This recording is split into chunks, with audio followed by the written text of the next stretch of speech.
This is One Man's Family.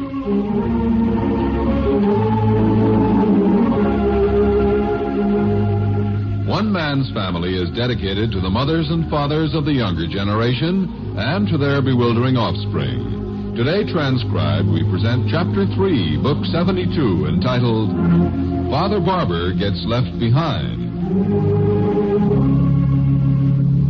Henry Barbour, bundled against an unseasonal October chill, puttered in his beloved garden overlooking the Golden Gate until mid-afternoon today. When the sun disappeared behind gathering clouds and the blue of the ocean became an ominous slate gray, he went into the house, looking forward to a long, comfortable evening in his favorite chair near the fireplace. He had his shower, changed to dark flannels, and an old lounging jacket. Now he is happily slapping his slippers down the stairs to the library. He paused in the doorway, pleased to see Cliff lighting a fire in the fireplace. Cozy, eh, Clifford? Hi, Dad. The fog rolling in. I thought we might have a fire in here. Put this log on and we're all set. Looks like a well-seasoned piece of eucalyptus. Yeah, it's good and dry. Grab a chair, Dad. Yes. Fragrance. Purify the air. Well, that's what everybody said. Of course it does. You've heard of eucalyptus ointment for curing colds. Is that why you burn eucalyptus logs in your fireplace? Oh, very amusing, I'm sure. Look out the window. You're right, that's going to be quite a fog. I like it, though. Yes. There's nothing I enjoy quite so much as to know the families all together in their various homes here in Seacliff. All of us cozy in our own houses, with a great billowy fog rolling in through the Golden Gate and plenty of well-seasoned wood. Oh, that's a nice fire, Clifford. We're going to have some tea in a minute, Dad. Tea and fresh bread, Mrs. Kettleman's treat. Oh, tea, fresh bread, and a comfortable chair by the fireplace. I tell you, there's nothing like it in the whole wide world, the sanctuary of a man's home, with his family around him. Yes. What time does Andy get in from school? Oh, he'll pull in about 3:45. And there's another blessing, Clifford. A young boy growing up in this house again. It's heartening to hear a boy's cheerful voice when he comes home from school. Yes. Oh, where's your mother? Mom? Oh, she went over to Betty's for a moment. Oh, a moment, indeed. That's what she said. Your mother's moments can stretch into anything from 10 minutes to all afternoon. What do women do with babies? Have you any idea? After they've bathed them and changed them and fed them, which can't take forever, what do they do then, Clifford? Just stand by the cribs and gaze in adoration, do you suppose? Betty doesn't even get time to comb her hair. I guess triplets can keep you reasonably busy. Yeah, but with a little method and efficiency, they could do their chores in half the time. Huh? What are you doing? Opening the window a minute so we can get a whiff of fog. Salty. And listen to the foghorns. Yes. A very agreeable sound. I like it very much. Man. If that isn't a San Francisco sound for you, I never heard one. Yes. Well, close the window and pull the drapes. Yeah. Good. A snug room with a crackling fire. The fog rolling in and the curtains drawn. Tea and new homemade bread coming up. You're not drooling, are you, Dad? Clifford, push my footstool over this way, will you? There you are. Thank you.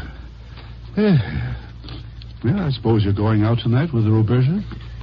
As a matter of fact, I'm not. But you were home last night, too, Clifford. Yeah. Well, we'll have a nice family evening, shall we? Perhaps a few hands of cards, your mother and you and I, and then early to bed, eh? Well, I'll go tell Mrs. Kettleman to get the tea things ready. Oh, Clifford. Yeah?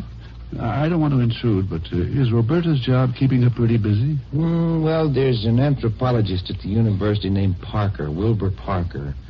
She's helping him classify some material. Oh, Wilbur Parker. I'll be back in just a minute. Yes.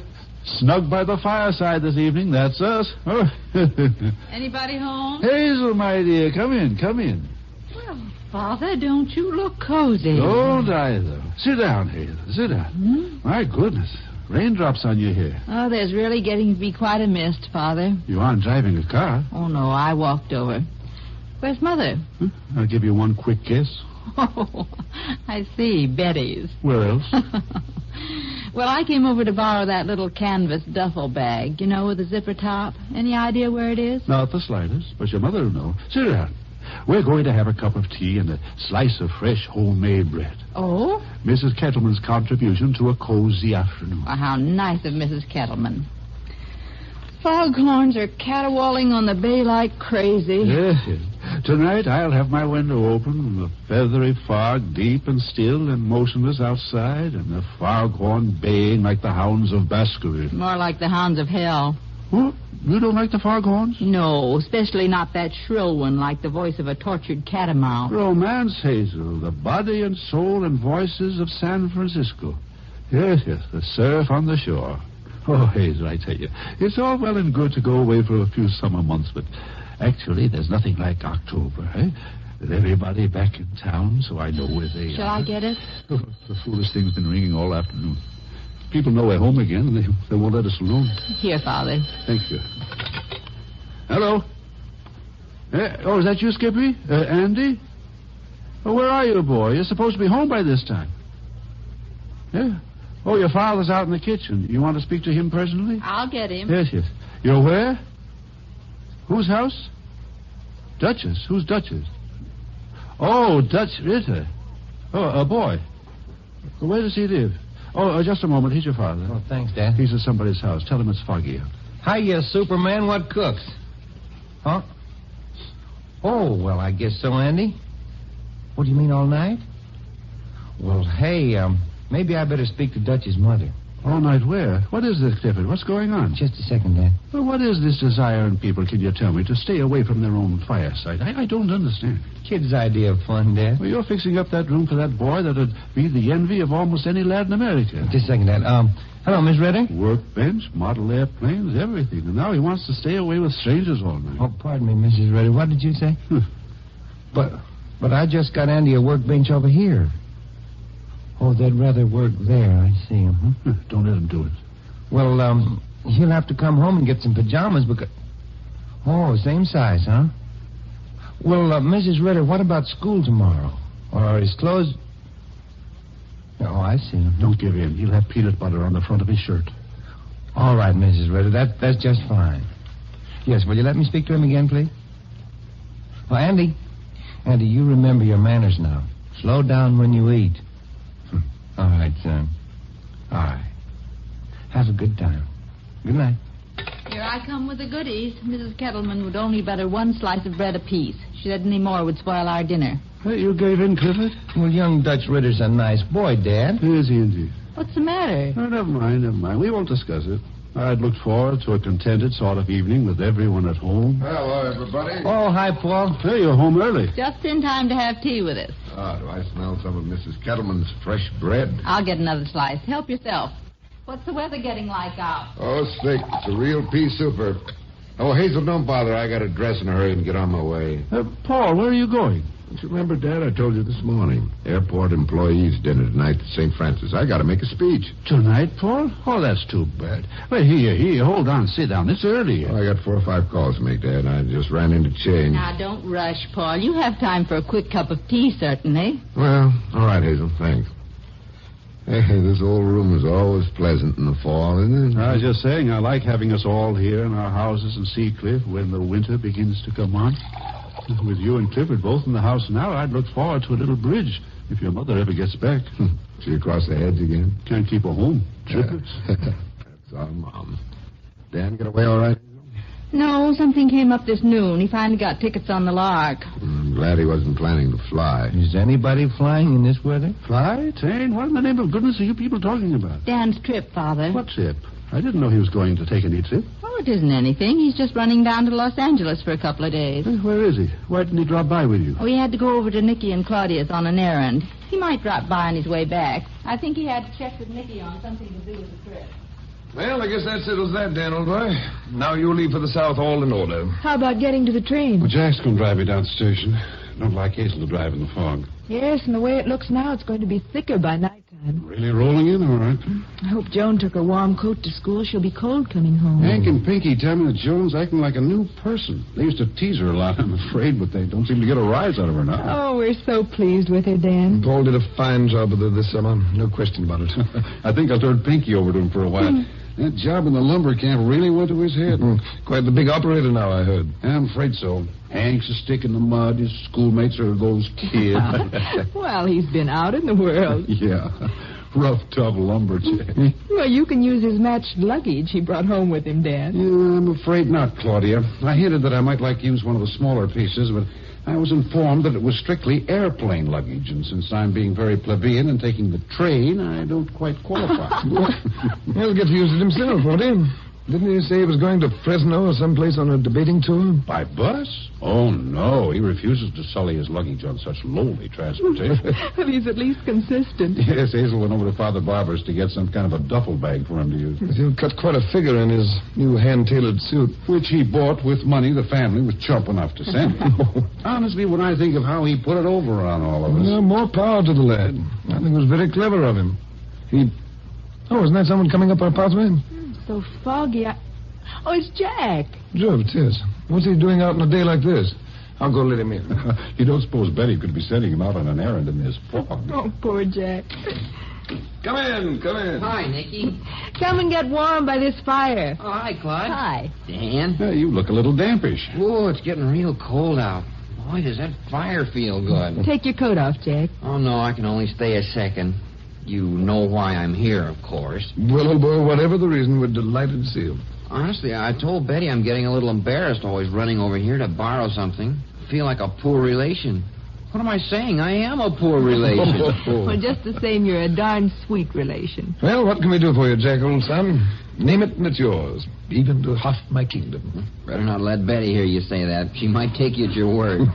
Oh, I'm kidding. She hates borrowing as much as I do. Jack, will you stop being silly? What did you come over here for? We're delighted you think of it. Yes, I feel a little out of things. Didn't come to our house first. Well, I was going to just kind of alternate a little, but when I called your house, Dan, nobody was home. Oh, well, then you're forgiven. Well, what I came over for was... Now, you tell me if you're going to be using it, won't you? Yes, Jack.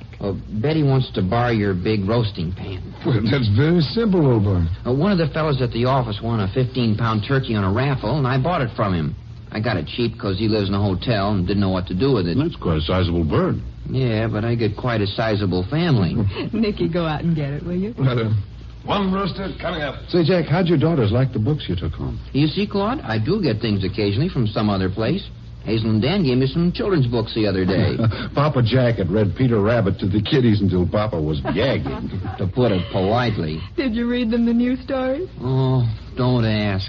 You think they'd have any part of Rudyard Kipling in his Just So stories? Not my daughters.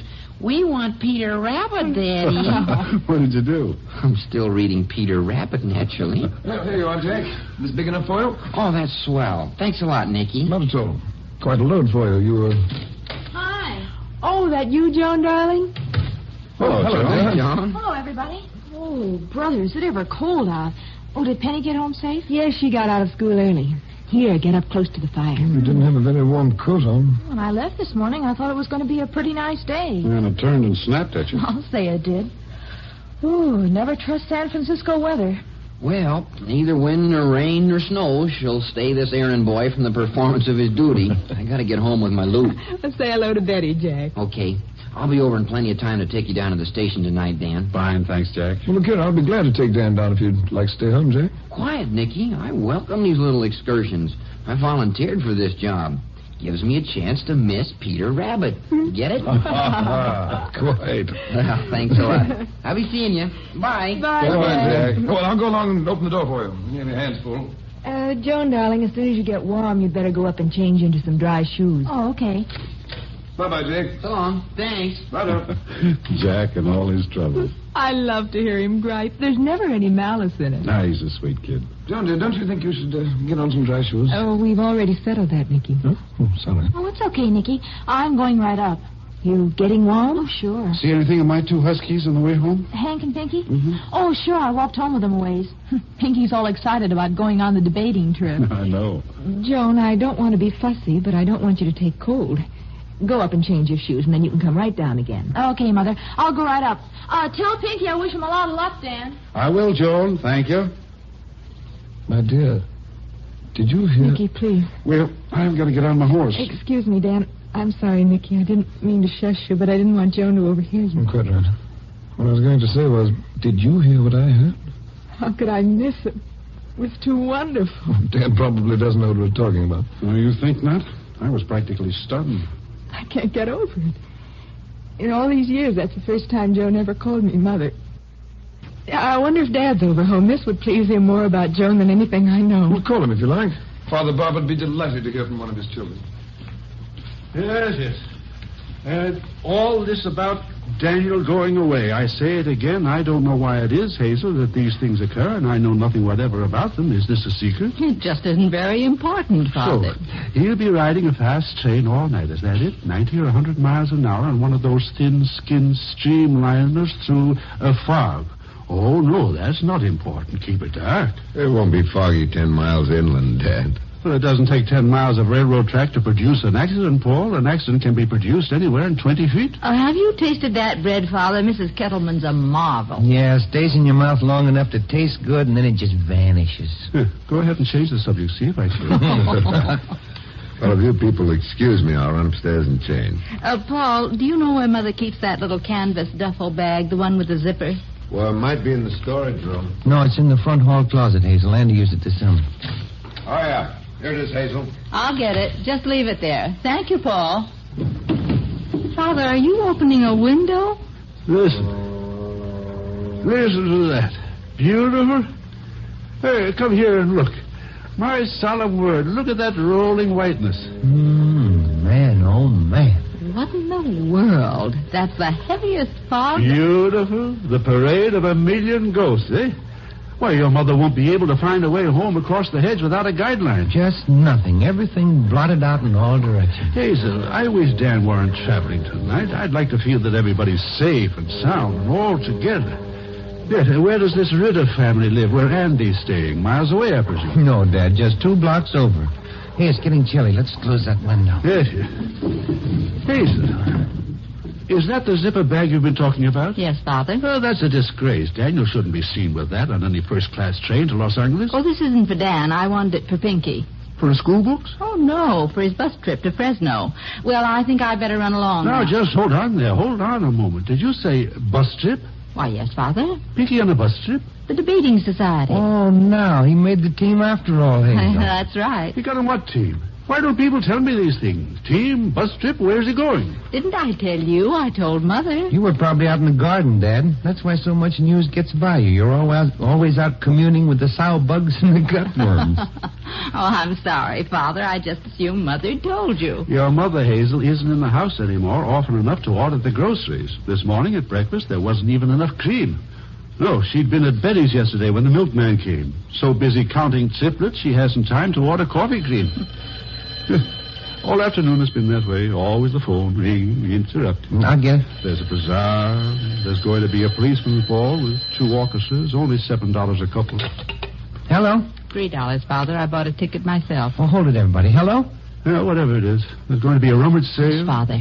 Roberta, well, hello. Every organization in San Francisco. Oh, look, Roberta, well, I haven't a whole lot of interest in anthropology or anthropological professors. Is that the way you pronounce it? Anthropological? It's a toughie. Huh? Well, we've got a nice fire here, and I was just... Tell her to come over and we'll have a 400 game of bridge. What'd you say, Roberta? He's what? Oh, I didn't know that. You don't say. He didn't know what? I don't know, Father. Well, sure. Yeah, I can make it, Roberta. There's a pea soup fog out, so I'll have to drive slowly. Clifford, you're not going to drive anywhere in this weather. Yeah. Oh, sure, I like shish kebab. Shish kebab? It's meat. Why don't they say meat?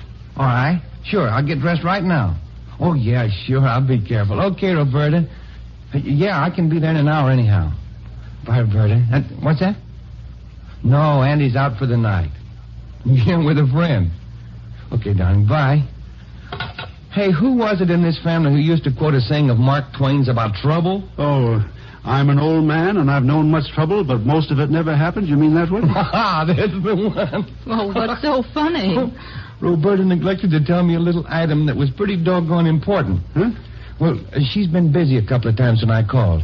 And all you gals said I'd had Andy out with us too much this summer, and I thought she was getting kind of bored, maybe. Well, she's been going out on dates with Professor Wilbur Parker, whoever he may be. It hasn't looked too propitious to me. But, Dad, that's it. That's the point. She just mentioned it's Professor Parker's birthday. And you're going to help celebrate it?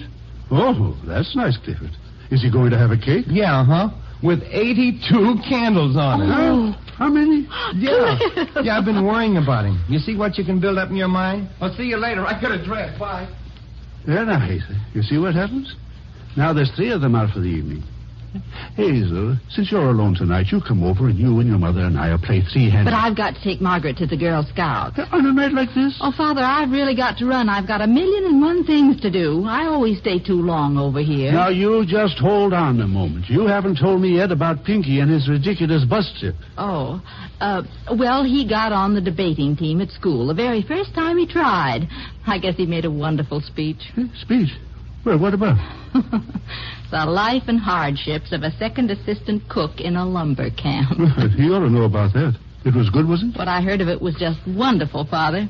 You see, they're going by bus to Fresno. Fresno? Tonight?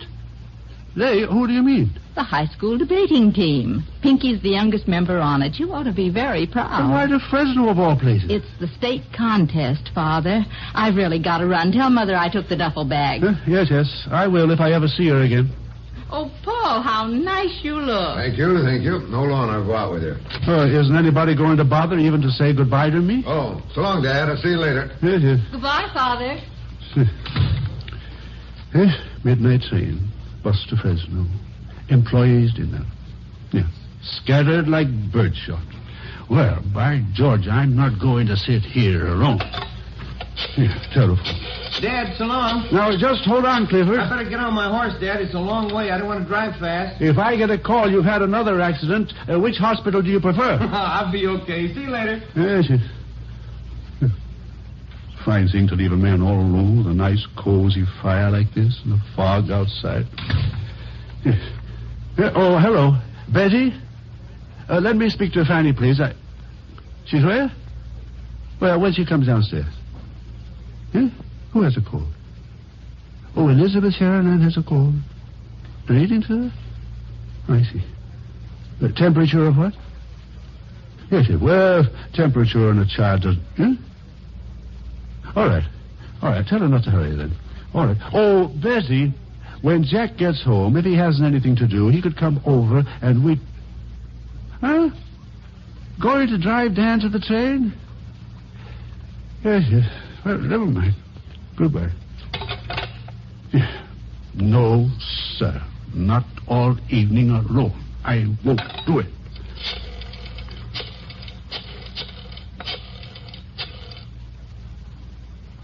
Dr. Thompson, please. Henry Barbour. Hello. Fred? Henry Barbour. When you get through practicing medicine this evening... Huh? Oh, is that so? Now, look here, Fred. I'm going to be alone all evening with a nice fire and some new homemade bread. Now, how about a good two-handed game of... You going where? Why do you doctors always have to have dinner together? Why don't some people sometime meet at home, huh? Oh, no. I wouldn't think of going out. As a matter of fact, you know what I'm going to do right now? It's 5 minutes after 4, and I'm going to bed. No, because I'm lonesome. That's why I'm a very lonely man. I worked my heart out to provide a pleasant, comfortable home for my family, and I can't persuade anyone ever to stay in it.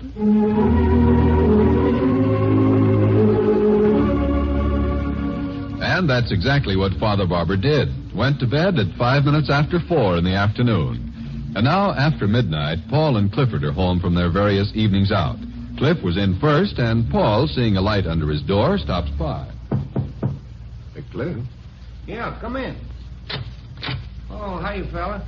Saw your light on, so I thought you must be up. Yeah, I just got in about 5 minutes ago. Sit down, Paul. Yeah. How was the date with Roberta? Was swell. Got everything patched up again? Oh, you mean my rival, Professor Wilbur? Wasn't that something?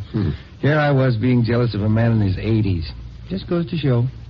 Well, I'm glad your love life's running smooth again. How was your evening? Banquet. You know how deadly they can be. Yeah. Chicken and green peas? No, turkey and green peas. A little cold. Make your speech? Yep. How were you? Nervous and dull. Oh, come on. I bet you slayed them. Well, I may not have been brilliant, but at least I was short. Well, suppose I better be crawling up to my attic. Wait a minute, Paul. You're not feeling so hot, are you? Why do you say that? Well, there's something. You really don't want to go up to bed yet, I can tell. What's on your mind? Well, will you listen to the boy? Come on, sit down. Somebody's always unloading his troubles on you, but you never get a chance to get anything off your chest. Oh, thanks. If I had anything to unload, you'd be it. I've been thinking about you a lot lately. You lead an awful recluse life, it seems to me. An old bachelor's bound to be pretty much of a lone wolf, I'm afraid, Flip. Well, what goes with this Nicolette gal? I can't remember anything about her or your relationship with her before my accident, but everybody tells me you used to give her quite a rush. How about that? Oh, we were pretty close there for a while, no doubt about that. What happened? You haven't taken her out for weeks. Well, this summer she was at the Sky Ranch, and I was down here, and I had Joan to look after, and, well, you know. Mm-hmm. You're stalling on me, pal. We've been down from the Sky Ranch for how long now? I'll shut up if you'd rather. No, I don't mind telling you about Nicolette. Well, shoot then. She's such a marvelous girl. I'm really awfully fond of her, but... Well, the whole trouble is, where's it going to lead? A while there, we even talked about getting married. That's what I understand. Why didn't you? Well, both realized it just wasn't a thing for us. Why? I don't know why. Just the way we both felt. Mm-hmm. So now I feel it isn't fair somehow to see too much of her. You know what I mean. You know, fella, I guess you never will marry again. Well, I'm a long way from being a kid anymore. Oh, I didn't mean that. Gosh, I remember when I was a kid and you came home after the First World War all shot up. How the family talked about you marrying a young Red Cross nurse in France and losing her. Do you suppose that's it, Paul? That you just love that one girl and you can never... Shouldn't I say this? Go ahead. Maybe it's good for me. Oh, hey, I got an idea. Are you hungry? Oh, I'm... Let's go down to the kitchen and get some crackers and a big glass of cold milk. How about it? That sounds pretty good. Didn't really get filled up on that banquet food. Well, okay, let's go. Oh, let's be quiet, though, so we won't wake anybody. Okay, here we go. This'll be... Oh, hey, Dad, did we wake you? I scared. Wait a second. I don't want to wake your mother. Hey, were we talking loud? No. I was awake. Were you going downstairs? Yeah, we were going down to get some crackers and milk. Good idea. I'll go with you. Hey, not so loud, Dad. Oh, come on, let's go. Lead the way. We're coming. A little dark right along here. Watch your daddy's steps. How many times do you think I've been up and down these steps in the dark? I could go any place in this house blindfolded. I bet you could. You can't live in a place 30-odd years and not be fairly familiar with it. How come you were awake, Dad? I went to bed in the middle of the afternoon. What? I was lonesome, and I lost my temper and went to bed. Now I've got my sleep out, and I'm wide awake. Well, here we are. It's like old times, raiding the icebox at midnight. I hope Fanny doesn't wake up. Find the light switch, Clifford. Oh, I got it. It'd be great if there wasn't any milk. Hey, what are we being so darn quiet about? Mom can't hear us way down here. Wouldn't be too sure. She's got sharp ears at times, I've heard. Well, what'll it be? Milk for everybody? Yes. I'll get the crackers. Let's see what else this icebox has to offer here. Fruit, chicken legs, salad. Oh, yeah, milk aplenty. Here, Cliff, you want to take this bottle? Got it. And tired tomato, cottage cheese. Oh. Unless I'm mistaken, there seems to be half an apple pie here. Could I interest you, gentlemen? Oh, that's for me, baby. Dad? No. They're too heavy at this time of night. Looks awful good. Huh? Take a peek. Yes. You going to have some? Well, we sure are. Come on, Dad. It won't hurt you. Well, of course it won't hurt me. I wasn't thinking about that. Oh, you're thinking about Mom. Exactly. Well, if she says anything, we'll tell her we forced it down your throat. Yes. Very well, then. Start forcing.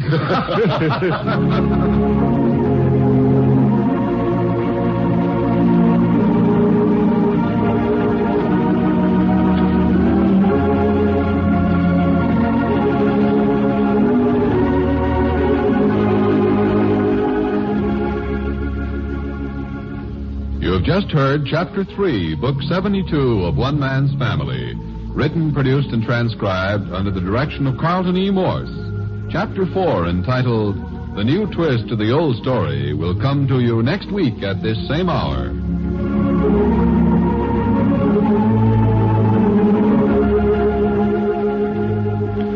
You want the best Sunday listening. So today, listen to NBC for the top-notch entertainment of the Phil Harris-Alice Faye Show. And then stay tuned as mystery expert Sam Spade solves your listening problem with an exciting and humorous new caper. For the best listening, keep tuned to NBC. One Man's Family comes to you from California.